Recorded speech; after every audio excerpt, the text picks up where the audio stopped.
Welcome, everybody. John Zager. Good morning. Good morning, good morning, good morning. 11:41 here on the eastern slope of Colorado. The mountains this morning are snow-covered. The Continental Divide, which I can see, is just all white. It's all white for the rest of the year now. Until into spring, it'll just keep building and building and building. So winter has officially arrived up there. Down here, it's perfectly clear skies, sunny, 62, and I wouldn't put it past it that it gets even close to 70 today. Now, here's the irony of it.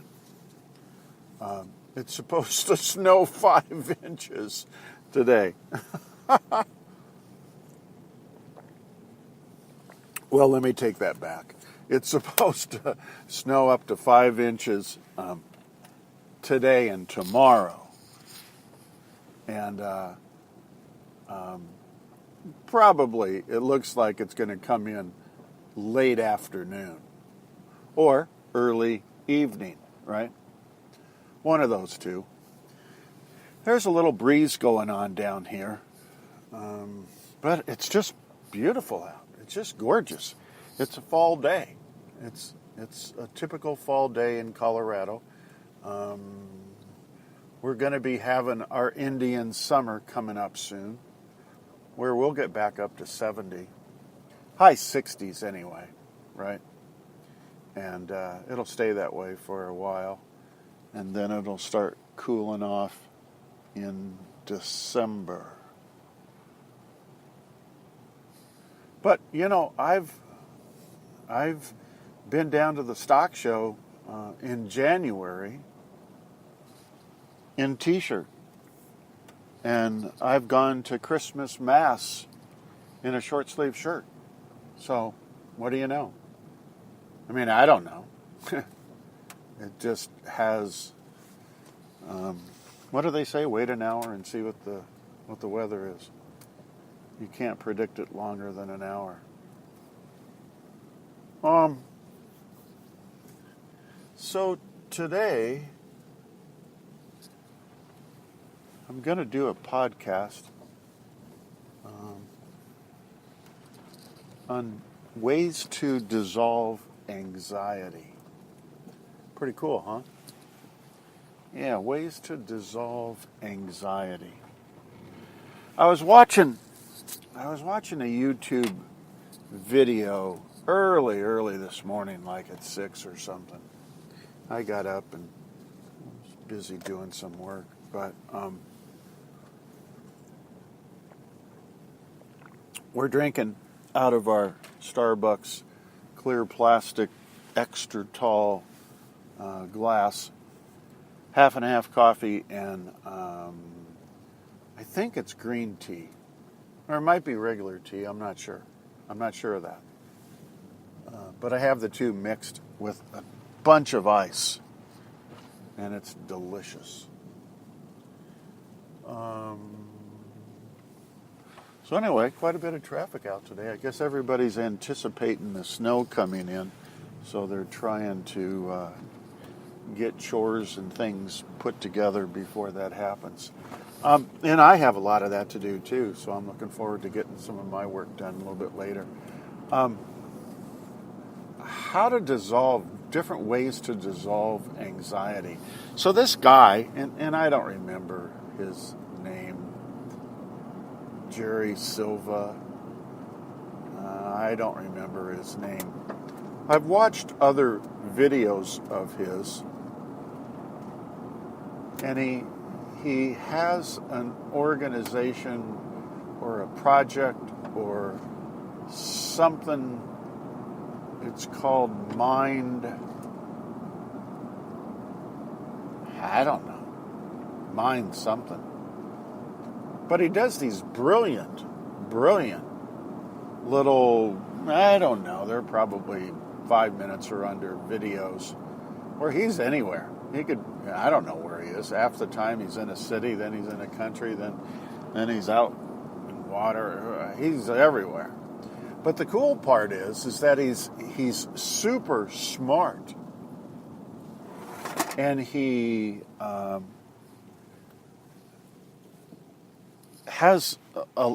read, and he's educated, and he's got a passion to learning and growing and helping the community of people in the world. And he's got compassion, empathy, and he's a straight shooter on his little videos. But at any rate, so this morning he was talking about, which is where I got my idea for this. It's all neuroscience. I think he knows he's talking neuroscience, but I'd have to ask him to know for sure. Ways to dissolve anxiety. Now, we all have anxiety, and we all get it from time to time, and sometimes more severe than others. And sometimes it's a lifelong endeavor, and other times it just kind of comes and goes, right? Different degrees. And just to give you the background on anxiety, I mean, you sure don't have to go to a psychotherapist to dissolve your anxiety, but regardless of how bad it is, it's your subconscious recalling events that were frightening, unhealthy, not positive, negative in your past, and you're projecting them into a future event, or your future life, or your current life. I mean, who knows? I mean, it's all part of being programmed. It's all part of, what's the word? Being programmed, or, your belief systems that you were taught. So parents, or a parent, or guardian, or adults, or whoever back there in those times, certainly could have put all kinds of fears and anxieties into you. And that's fairly common, right? And so that gets hardwired, and then it goes ahead and it becomes part of your life, and that's how you live out your life, and why you're so fearful of, various kinds of things going on. And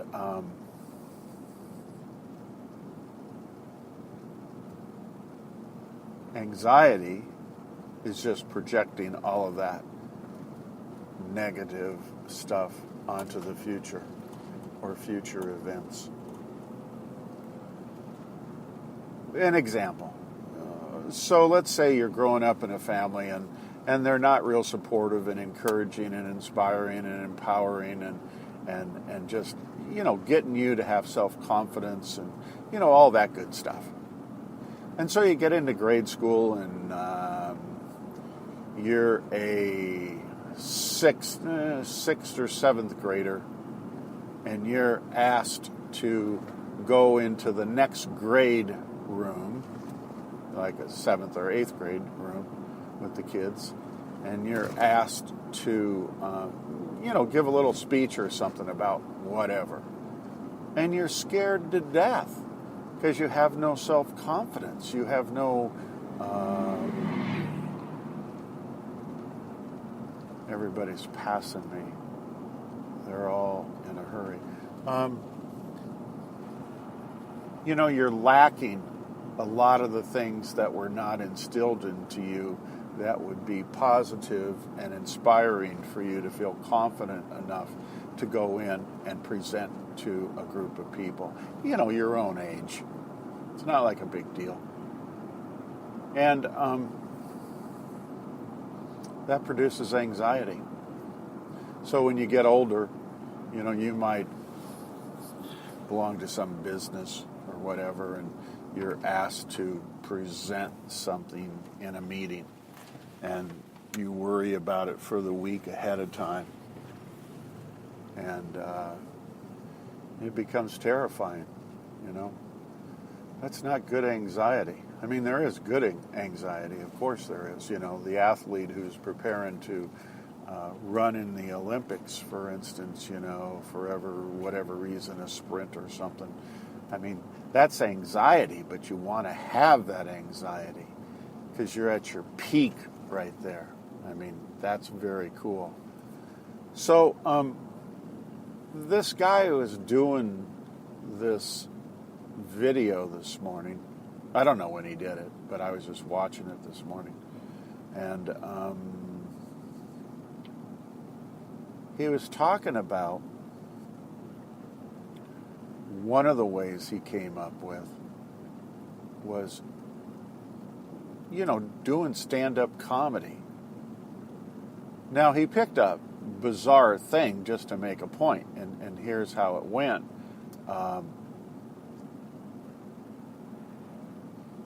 You know, if you're doing stand-up comedy, right, you're probably not focusing on that speech you have to make next week in a meeting at work. Yeah? So you're in the present moment. You're in the current moment.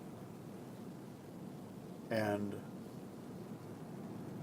that's one way, he's saying, that you can dissolve your anxiety. And it's probably absolutely true. I mean, if you're going to do stand-up comedy at a comedy club on Friday night, you know, you need to be prepared to be doing that, right? And you're focusing your attention on, you know, being funny. And you're staying in the moment. Here's this audience right here in front of you looking at you, you know, and you're interacting with them. You're interacting with them. You're not scared of them, you know, because you love you just love the whole concept of doing stand-up comedy. It's your passion. It's your energy. So there's no anxiety there. And in turn, the anxiety you had for a future event just doesn't exist. It's dissolved. That's one thing he said. Now, partially true, mostly true, not completely, but it's close. And now here's what he went on to say. I do these podcasts, right? I've been doing them for, I don't know, a few years or something. And I go and I do an occasional workshop, here, there, and everywhere. And they're not fabulous, big things, and, you know, no matter what I say is going to be critical to the life and death of anybody, but, you know, I'm providing information, and it's my passion, and that's where my energy is. And sometimes, not often, probably more often than workshops, I get to go and speak to people. You know, a small group or something like that, some elderly people or some business people or whatever. It doesn't matter. And, you know, I don't know them. They don't really know me other than what they've heard and read. And I get to speak to these people about something that's close to me, that I understand very, very well. And I want to communicate to them the very best that I can. Now, I'm not anxious about something else going on in my life. Understand? I'm not anxious about anything else going on in my life. I'm not even anxious about speaking to a small group of people or doing a workshop, because I want to get in there. I want to go. I want to do it. I want to do it. I want to participate, so to speak, with all this stuff. So I'm in the present moment, very much in the present moment, and not having any anxiety about a future event or, you know, things happening in my life in the future, coming down the road. So here's what he went on to say. And I thought this was really brilliant. And it's just logical, and it makes sense, and you can rationalize it and understand it really well. The more you get up and do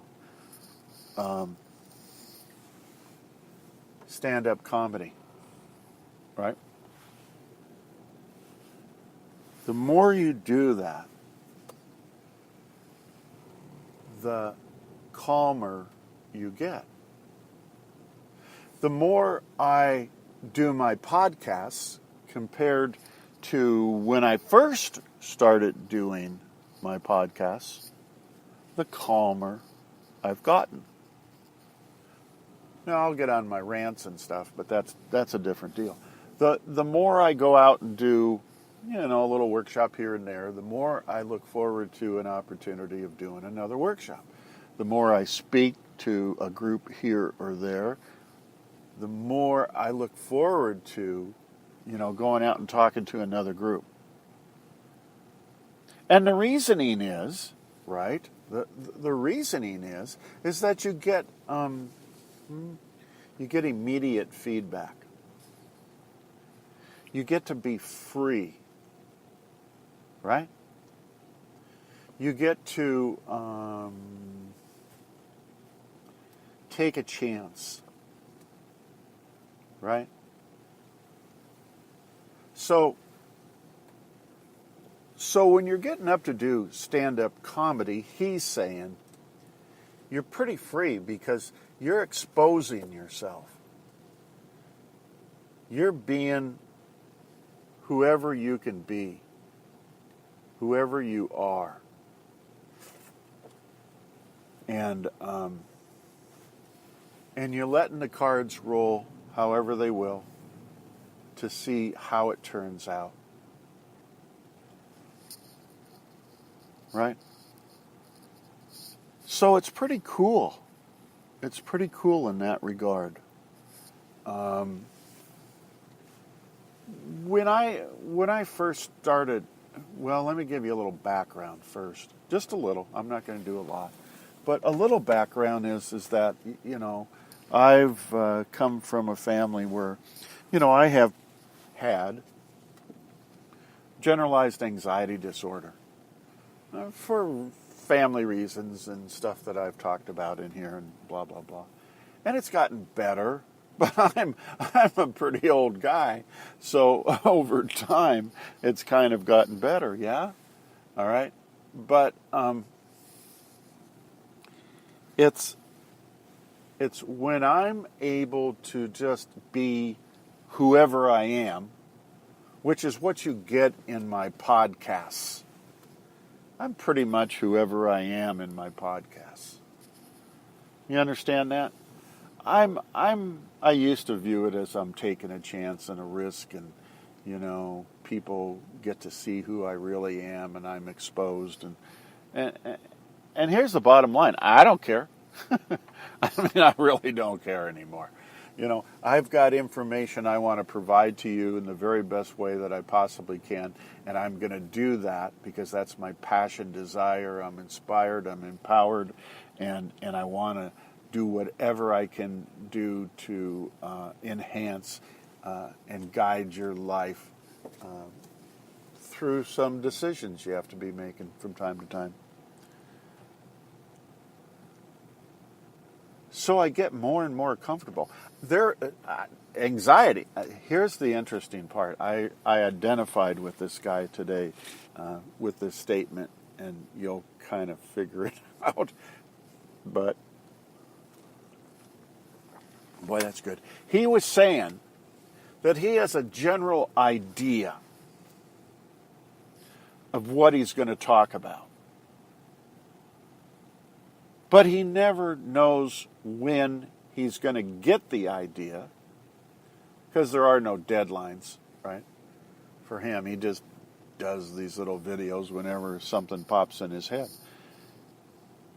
And he's got such enough information, knowledge, education, schooling, training, reading, whatever, that he's confident that he can get through it. And he never knows, this is funny, he never knows what he's going to say.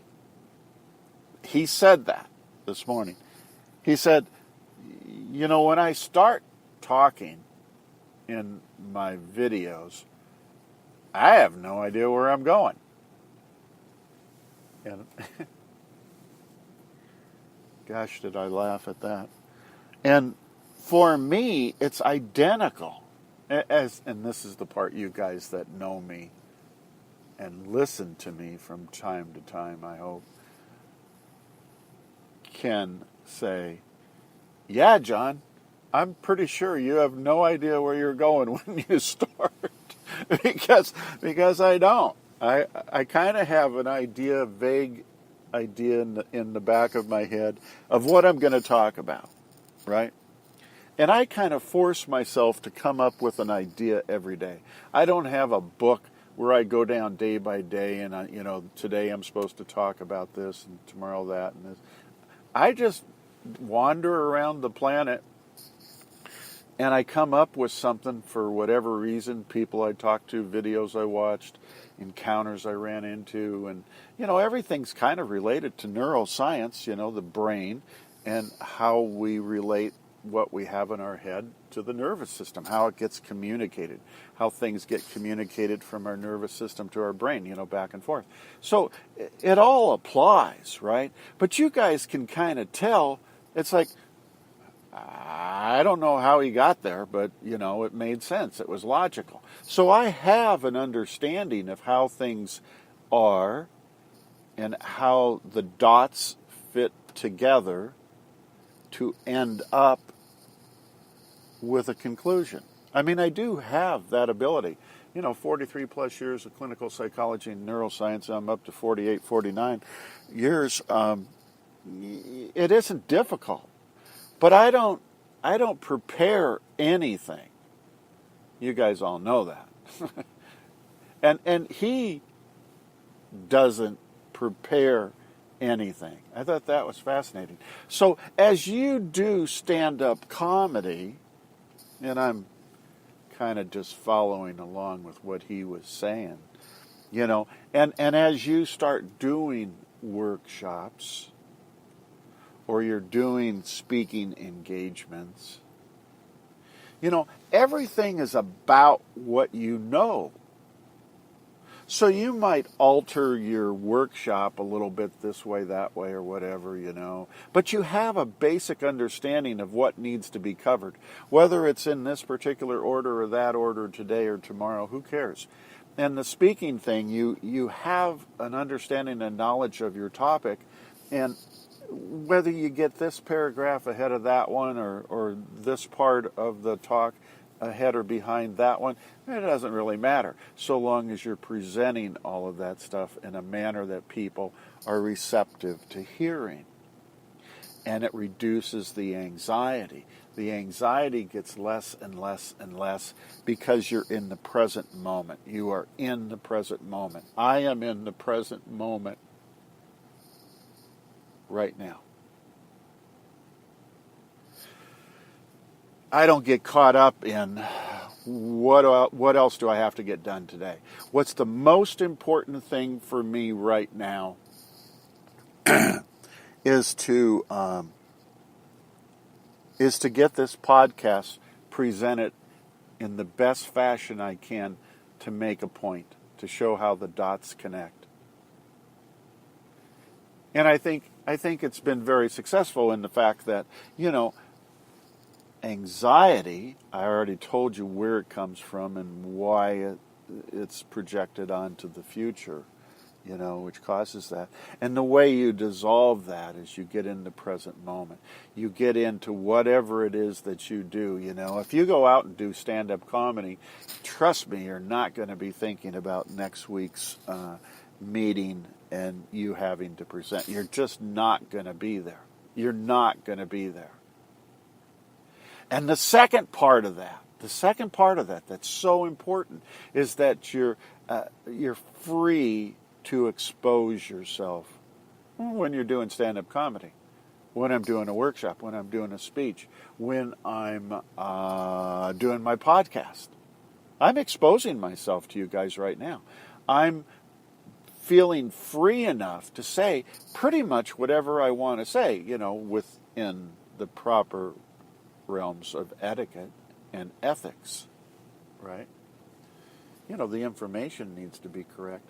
But once you learn how to release yourself, to let go, so to speak, and to just be who you are,